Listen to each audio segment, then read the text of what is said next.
अगर हम एक बिल्कुल आम दिन की कल्पना करें तो वो कैसा होता है? मतलब वही रोजमर्रा के काम, खाना पीना, ऑफिस जाना। बिल्कुल। और रात के खाने के बाद कोई रसोई में अगले दिन के नाश्ते के लिए चने भिगो रहा है, घर में एक बेटी की सगाई हो चुकी है, शादी की तैयारियां जोरों पर चल रही हैं। हाँ, नए कपड़े खरीदे जा रहे हैं, मेहमानों की लिस्ट बन रही होगी। सही कहा।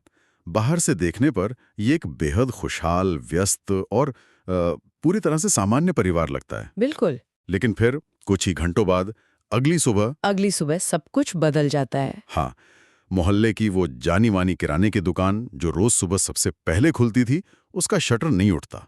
दूध वाला बाहर खड़ा इंतजार कर रहा है। जो कि उस इलाके के लिए बहुत अजीब बात थी। बिल्कुल।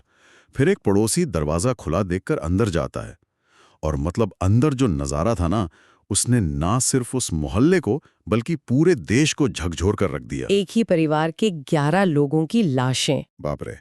आज की हमारी इस गहन चर्चा यानी इस डीप डाइव का उद्देश्य सिर्फ इस खौफनाक घटना की कहानी सुनाना नहीं है। जी बिल्कुल नहीं। हम इसके पीछे के विज्ञान और मनोविज्ञान को समझेंगे। हाँ, आज हम उन 11 डायरियों, फॉरेंसिक साक्ष्यों और सबसे महत्वपूर्ण उन गहरे मनोवैज्ञानिक पहलुओं का एक क्या कहते हैं साइकोलॉजिकल ऑटोप्सी करेंगे। ये बहुत जरूरी है, क्योंकि हमें समझना होगा कि कैसे एक हंसता खेलता परिवार इस कगार पर पहुंच गया। वही तो, बिना किसी भारी दबाव के एक ही रात में खुद को हमेशा के लिए खत्म कर लेना, मतलब ये कैसे मुमकिन है? आह, इस पूरे मामले की सबसे डरावनी बात इसकी क्रूरता नहीं है, तो फिर क्या है? इसकी सामान्य पृष्ठभूमि। मतलब जब हम अपराध विज्ञान में ऐसे मामलों को देखते हैं तो अक्सर कोई साफ वजह दिखती है। जैसे कि कोई आर्थिक तंगी हो या कोई बहुत बड़ा डिप्रेशन। हाँ, या फिर बाहर से कोई बड़ा खतरा हो। लेकिन बुराड़ी के इस केस ने तो पुलिस और मनोवैज्ञानिकों के सामने एक दीवार सी खड़ी कर दी थी। कोई सुराग ही नहीं था शुरुआत में। बिल्कुल। यहाँ हमें सिर्फ ये नहीं देखना है कि क्या हुआ, बल्कि उस पूरी सोच की गहराई में जाना है, उस प्रोसेस को समझना है जिसने एक अजीब से भ्रम को पूरे परिवार की सच्चाई बना दिया। और उस भेद्यका का, उस कमजोरी का सबसे बड़ा सबूत उस सुबह का वो दृश्य था जो नज़ारा पुलिस ने देखा। हाँ। हाँ, जो जानकारी सामने आई वो सच में रोंगटे खड़े कर देने वाली है। घर के अंदर 10 लोग छत से लगी एक लोहे की ग्रिल से लटके हुए पाए गए। और सब एक ही हालत में थे। बिल्कुल। उन सभी की आंखों पर पट्टियां बंधी हुई थीं, हाथ पीछे की तरफ बहुत सख्ती से बंधे हुए थे और मुंह पर टेप लगा था। और जो घर की सबसे बुजुर्ग महिला थीं, जो 75 साल की थीं। हाँ, उनकी मृतदेह दूसरे कमरे में फर्श पर पड़ी हुई थी। इस पूरे दृश्य में जो बात मुझे सबसे ज्यादा परेशान करती है वो है इसकी व्यवस्था, इसका सिस्टमैटिक होना। मतलब कोई अफरा तफरी नहीं थी। बिल्कुल नहीं है। दृश्य ऐसा था जैसे किसी डार्क थिएटर का सेट लगा हो, जहां सब कुछ किसी खौफनाक स्क्रिप्ट के हिसाब से पहले से तय कर लिया गया हो। लटकने वालों के बीच की दूरी भी तय थी। हाँ, उनकी स्थिति, वो स्टूल का इस्तेमाल, सब कुछ एक पैटर्न में था। कोई जल्दबाजी नहीं। लेकिन यहाँ एक बहुत बड़ा सवाल उठता है जो सीधे विज्ञान और इंसानी फितरत से टकराता है। कि किसी ने भागने की कोशिश क्यों नहीं की। यही तो, 11 लोग एक साथ फांसी पर लटक जाएं और किसी ने जरा भी विरोध न किया हो। पुलिस को पूरे घर में संघर्ष का, या जिसे स्ट्रगल मार्क्स कहते हैं, उसका एक भी निशान नहीं मिला। ये सच में हैरान करने वाला है। मतलब क्या ये मुमकिन है कि मौत सामने हो, सांस रुक रही हो और इंसान अपनी जान बचाने के लिए एक बार छटपटाए भी नहीं? यहीं पर हमारा शरीर विज्ञान और मनोविज्ञान आपस में टकराते हैं। देखिए, मानव शरीर में जो सर्वाइवल इंस्टिंक्ट होता है ना, यानी जिंदा रहने की जो बुनियादी चाह होती है। हाँ, वो सबसे ताकतवर प्रतिक्रिया है। जब किसी का दम घुटता है तो दिमाग तुरंत शरीर को एड्रेनालिन का एक बहुत भारी डोज भेजता है। तो इंसान तार्किक रूप से सोचना बंद कर देता है ना? बिल्कुल। और शरीर अपने आप बिना सोचे समझे हवा पाने के लिए छटपटाने लगता है, हाथ पैर मारता है। ये तो एक रिफ्लेक्स एक्शन है। हाँ, एक ऑटोमेटिक रिफ्लेक्स जिसे अपनी इच्छा शक्ति से रोकना लगभग नामुमकिन है। लेकिन बुराड़ी के घर में तो ऐसा कुछ नहीं दिखा। वही तो बात है। न दीवारों पर कोई खरोच थी, न उनके कपड़ों में कोई खिंचाव था, और न ही शरीर पर बचाव करने के निशान थे। तो इसका मतलब क्या निकाला जाए? इसका सीधा मतलब है कि ये कोई हत्या नहीं थी जहां किसी ने जबरदस्ती उन्हें मारा हो, और ना ही ये अचानक लिया गया कोई इमोशनल फैसला था। तो फिर क्या था? वे सभी एक ऐसी मानसिक अवस्था में थे, मतलब एक ऐसे गहरे ट्रांस या वशीकरण में थे जहां उन्होंने अपनी मर्जी से शरीर के इस बुनियादी रिफ्लेक्स को भी दबा दिया था। बाप रे। और इस गहरी मानसिक अवस्था का कारण बाहर से तो आया नहीं था। नहीं, वो उसी घर के एक कोने में छिपा था। वो कोना जहां से वो 11 डायरियां मिली। मुझे लगता है कि जब पुलिस को ये डायरियां मिली होंगी तो उन्हें इस रहस्य की सबसे बड़ी चाबी मिल गई होगी। हाँ, वो डायरियां इस केस का सबसे अहम हिस्सा है। मतलब ये कोई आम दिनचर्या लिखने वाली या हिसाब किताब की किताबें नहीं थी। इनमें सालों से निर्देश लिखे जा रहे थे। बाकायदा एक रूल बुक थी वो। बिल्कुल। और बहुत ही ठंडे दिमाग से लिखी गई थी। निर्देशों में साफ साफ दर्ज था कि रात को 1 बजे ये रिचुअल करना है, आंखों पर पट्टी बांधनी है। हाँ, और एक बहुत ही डरावना निर्देश था, हाथ बांधो जैसे पेड़ की जड़ें। ये उपमाएं बहुत अजीब हैं। हर एक कदम इतनी बारीकी से लिखा गया था जैसे कोई विज्ञान का प्रयोग चल रहा हो। लेकिन इन डायरियों के बारे में सुनकर एक स्वाभाविक सवाल दिमाग में आता है कि किसी ने मना क्यों नहीं किया। बिल्कुल। मानव स्वभाव तो मूल रूप से विद्रोही होता है। उस घर में 15 साल के किशोर से लेकर युवा और बुजुर्ग तक सब थे। और टीनेजर्स तो वैसे भी हर बात पे सवाल उठाते हैं। हाँ ना। मतलब ये बात गले से नीचे ही नहीं उतरती कि 11 लोगों में से किसी एक ने भी इन अजीब और खतरनाक नियमों पर सवाल नहीं उठाया। किसी ने ये नहीं कहा कि ये पागलपन है। वही तो।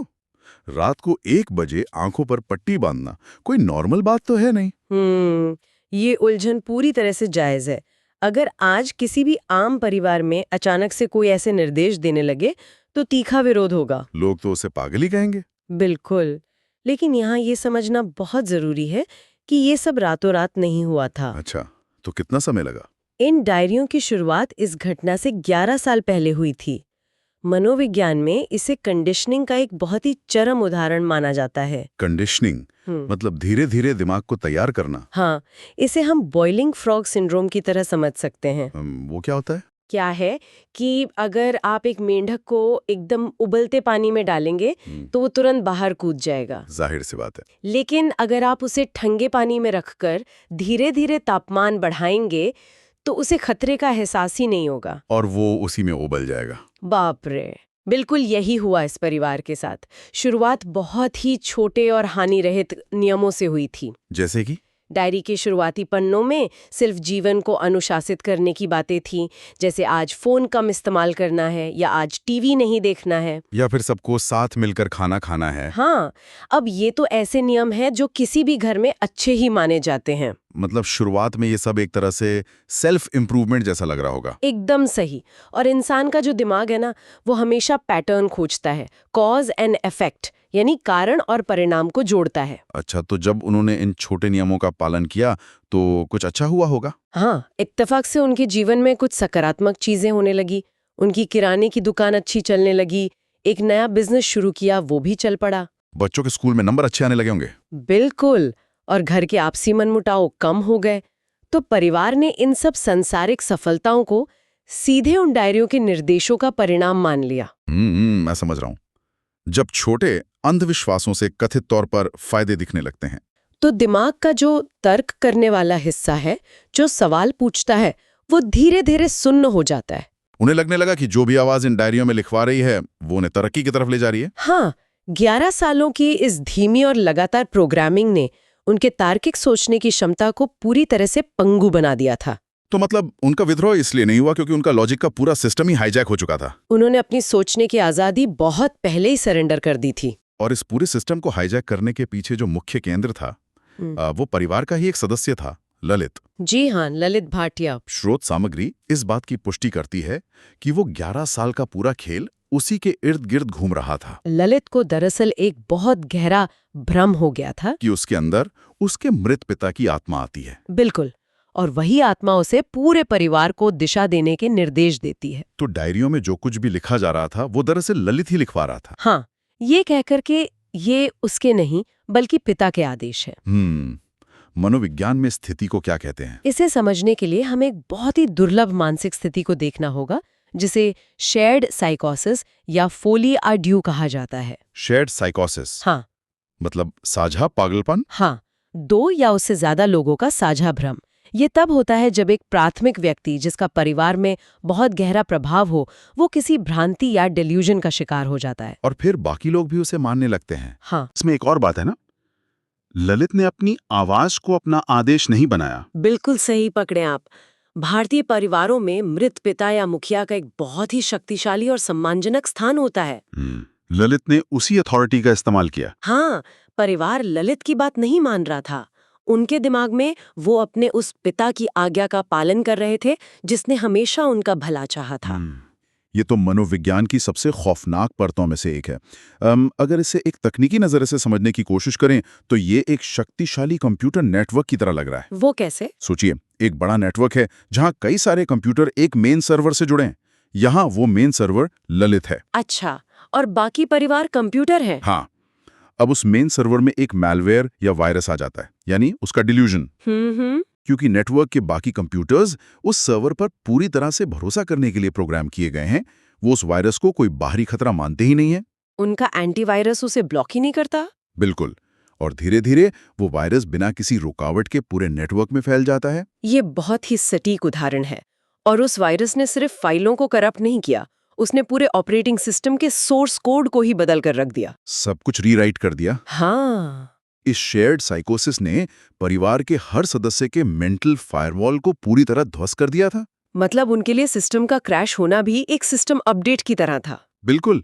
बाहरी दुनिया और घर के अंदर की वास्तविकता के बीच की दीवार इतनी मजबूत हो गई थी कि बाहर का सच अंदर आ ही नहीं सकता था। उनकी दुनिया सिर्फ उस एक आवाज तक सिमट गई थी। और जब कोई ग्रुप बाहरी दुनिया से इस तरह कट जाता है तो उनका भ्रम और तेजी से मजबूत होता है। और इसी 11 साल की लंबी मनोवैज्ञानिक हैकिंग का जो अंतिम परिणाम था, वो 30 जून की उस रात को सामने आया। वो आखिरी रात? हाँ, उस रात के बारे में जब हम स्रोत सामग्री पढ़ते हैं तो एक ऐसा विरोधाभास सामने आता है जो दिमाग को सुन्न कर देता है। आप उस अंतिम रिचुअल की बात कर रहे हैं? हाँ, जिसे उन्होंने बड़ तपस्या का नाम दिया था। सबसे हैरान करने वाली बात यह है कि इस परिवार को पूरा विश्वास था कि वे मरने वाले नहीं हैं। यही सबसे बड़ा कॉग्निटिव डिसोनेंस या वैचारिक विरोधाभास है। डायरी के पन्नों में साफ लिखा था कि यह सिर्फ एक अस्थायी या टेम्परेरी प्रोसेस है। उन्हें यकीन था कि वो लटकेंगे और चमत्कार होगा। हाँ, कि जैसे ही सांस उखड़ेगी, पिता की आत्मा आएगी, फंदे खुल जाएंगे और वे सब एक ज्यादा ताकतवर जीवन में वापस लौट आएंगे। और यही बात इस पूरी घटना को एक बिल्कुल नया आयाम देती है। पुलिस जांच ने भी बाकी हर थ्योरी को खारिज कर दिया था ना। बिल्कुल, घर के दरवाजे अंदर से बंद नहीं थे, बल्कि उन्हें जानबूझकर खुला रखा गया था ताकि पिता की आत्मा आसानी से घर में आ सके। हाँ, और बाहर के सीसीटीवी फुटेज ने भी साबित कर दिया कि उस रात कोई बाहरी व्यक्ति घर के अंदर गया ही नहीं। फोर्स्ड एंट्री का तो कोई नामो निशान नहीं था। एक और बात, उन्होंने पास में ही पानी के कप भरकर रखे हुए थे। पानी के कप? किस लिए? ये सोचकर कि जब रिचुअल खत्म होगा और वो फंदे से नीचे उतरेंगे तो उन्हें प्यास लगेगी। जी, बाप रे, ये सुनकर तो सच में रोंगटे खड़े हो जाते हैं। मतलब ये पूरी तरह से एक साइकोलॉजिकल मैनिपुलेशन का मामला था। हाँ, इसी आधार पर जांच एजेंसियों ने इसे तकनीकी रूप से सामूहिक आत्महत्या करार दिया। लेकिन यहाँ मैं थोड़ा रुकना चाहूंगा। क्या सामूहिक आत्महत्या यानी मैस सुसाइड शब्द वास्तव में सही है? आप ऐसा क्यों सोचते हैं? आत्महत्या की बुनियादी परिभाषा क्या है? इंसान जीवन से निराश होकर जानबूझकर अपनी जान लेता है। उसे पता होता है कि अंजाम मौत है। बिल्कुल, लेकिन बुराड़ी के इस केस में उन्हें तो पक्का यकीन था कि उनकी मौत होगी ही नहीं। वो अपनी जान खत्म नहीं कर रहे थे। हाँ, वो तो बस एक ऐसा अनुष्ठान कर रहे थे जिसके बाद वे अपने सामान्य जीवन में वापस आने वाले थे। उनकी मंशा मरने की तो थी ही नहीं। तो आप कह रहे हैं कि इसे आत्महत्या कहना गलत होगा? हाँ, क्या ये एक बेहद अंधे विश्वास के कारण हुई एक भयानक दुर्घटना नहीं है जहां एक भ्रम ने उनकी जान ले ली? ये एक बहुत ही गहरा दार्शनिक और मनोवैज्ञानिक सवाल है। देखिए, तकनीकी और कानूनी भाषा में तो पुलिस इसे आत्महत्या ही कहेगी, क्योंकि उन्होंने खुद अपने हाथों से ये किया। हाँ, और वहाँ कोई दूसरा व्यक्ति मौजूद नहीं था। लेकिन अगर हम इसे एक मनोवैज्ञानिक के नजरिए से देखें तो ये accidental death driven by delusion ही लगता है। यानी भ्रांति के कारण हुई आकस्मिक मौत। बिल्कुल। आत्महत्या में जो उदासी होती है, सब खत्म करने की जो इच्छा होती है, वो यहाँ गायब थी। हाँ, उन्होंने तो अगले दिन के लिए चने भी भिगो कर रखे थे। घर की महिलाओं ने अगले दिन के काम की प्लानिंग कर रखी थी। ये सब भविष्य की उम्मीद को दिखाता है कि उनका इरादा जीवन को त्यागने का नहीं, बल्कि उसे और बेहतर बनाने का था। और यही वो भयानक विरोधाभास है जो इस केस को सिर्फ एक क्राइम स्टोरी नहीं बल्कि मानसिक स्वास्थ्य का एक बहुत बड़ा केस स्टडी बनाता है। सही बात है, और यही कारण है कि यह घटना इतिहास के बाकी मामलों से इतनी अलग है। दुनिया भर में हमने सामूहिक आत्महत्याओं के कई मामले देखे हैं। हाँ, जहाँ किसी बड़े डिप्रेशन, युद्ध या भारी कर्ज के कारण लोग जान दे देते हैं। लेकिन ये मामला 3 वजहों से एकदम अलग है। वो 3 वजह क्या हैं? पहला तो ये कि ये अंधविश्वास और मानसिक कंडीशनिंग का इतना घातक परिणाम था, जहां 11 सालों का एक विचार जानलेवा बन गया। बिल्कुल सही। दूसरा, अवसाद या डिप्रेशन का कोई लक्षण ही नहीं था। परिवार एकदम सामान्य और समृद्ध जीवन जी रहा था। मोहल्ले में सबसे अच्छी दुकान थी उनकी। बेटी की शादी की तैयारियां, बच्चे पढ़ाई में तेज। और तीसरा सबसे बड़ा कारण था वो सामूहिक भ्रम, जहां एक इंसान की बीमारी पूरे परिवार का सच बन गई। लेकिन इन सब बातों के बीच एक सवाल जो दिमाग से जाता ही नहीं, वो है समाज और आस पड़ोस की भूमिका। ये बहुत जरूरी पॉइंट है। मतलब, क्या ये मुमकिन है कि 11 लोग इतने सालों तक एक अजीब मानसिक स्थिति से गुजर रहे हों, रोज रात को गुप्त पूजा कर रहे हों, डायरियां लिख रहे हों, और किसी को कानो कान खबर न हो? हाँ, किसी रिश्तेदार को, किसी पड़ोसी को जरा सा भी शक न हुआ हो? क्या कोई भी संकेत घर की चौखट पार करके बाहर नहीं गया? ये इस पूरे मामले का सबसे चिंताजनक पहलू है। दरअसल हम एक ऐसे समाज में रहते हैं जहां एक अदृश्य लकीर खींची हुई है कि घर की बात घर में ही रहनी चाहिए। एकदम सही। और शहरों में तो ये और भी ज्यादा है।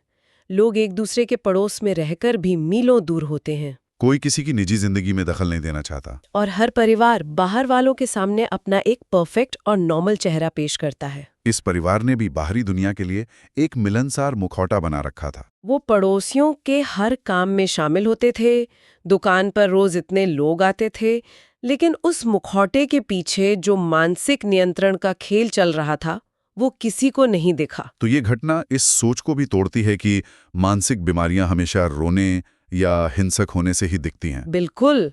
कई बार एक बहुत ही गंभीर भ्रम एक शांत, अनुशासित और पूरी तरह से सामान्य दिखने वाले चेहरे के पीछे पनप रहा होता है। और हमारे समाज में अजीब व्यवहार को तो अक्सर ये कहकर टाल दिया जाता है कि अरे इनका तो अपना पारिवारिक तरीका है, या फिर कि इनकी बहुत गहरी धार्मिक आस्था है।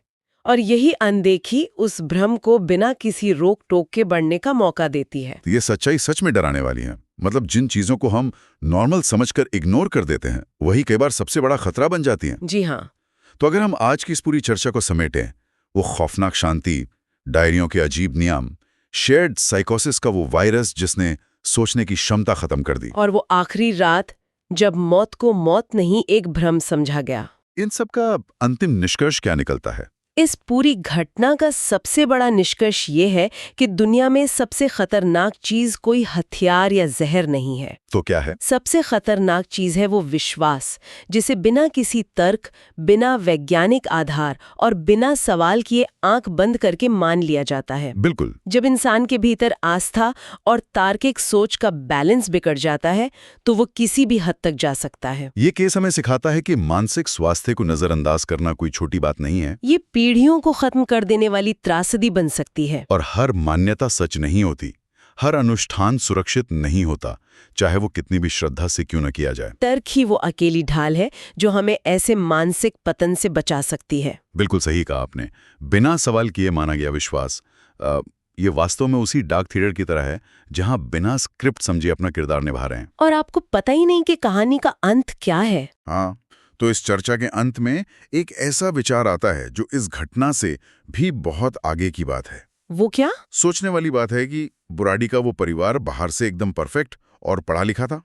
कोई सपने में भी नहीं सोच सकता था कि बंद दरवाजों के पीछे कुछ इतना खौफनाक चल रहा है। सच में कोई नहीं सोच सकता था। तो क्या हमारे आसपास आज के इस आधुनिक समाज में ऐसे और भी परिवार हो सकते हैं जो बाहर से बिल्कुल सामान्य दिखते हों? हाँ, जो हमारे साथ सफर करते हों, काम करते हों, लेकिन अपने घर के अंदर किसी ऐसे ही खतरनाक सामूहिक भ्रम का हिस्सा हों जिसे हम देख ही नहीं पा रहे? ये तो बहुत ही परेशान करने वाला सवाल है। क्या वो नॉर्मल होने का मुखौटा इतना परफेक्ट है कि जब तक कोई शटर हमेशा के लिए बंद नहीं हो जाता, हमें अंदर का सच पता ही नहीं चलता?